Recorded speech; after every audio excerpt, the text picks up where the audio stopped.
கரூர்ல என்ன நடந்ததுன்னு அந்த கரூர் மக்களை கேட்டாலே புட்டு புட்டு புட்டு வைப்பாங்க. ஏன் மேல பழிய தூக்கி போடுறீங்க? என்னமோ நாங்க அரசியலே பண்ண மாட்டோம், இந்த விஷயத்துலலாம் நாங்க அரசியலே பண்ண மாட்டோம், வீடியோ போட்டுவிட்டு போய் சட்டசபையில் உட்காந்துக்கிட்டு ஏன் மேல பழிய தூக்கி போடுறீங்க? லேட்டா வந்துட்டாருன்னு போலீஸ் கொடுத்த டைம்ல நாங்க இருந்தேன். நாமக்கல்ல இருந்து கரூர் வர வழியில இருந்த மக்கள் எல்லாரையும் நான் என்ன அம்போன்னு விட்டுட்டு வர சொல்றீங்களா?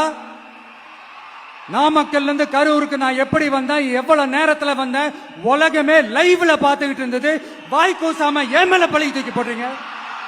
ஒரு மனசாட்சின்றது வேணா? சரி, நீங்க தான் எதுவுமே பண்ணல சார்.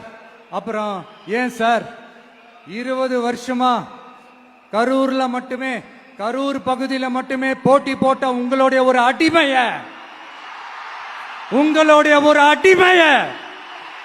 ஏன் கோயம்புத்தூர் வரைக்கும் ஓட வச்சீங்க?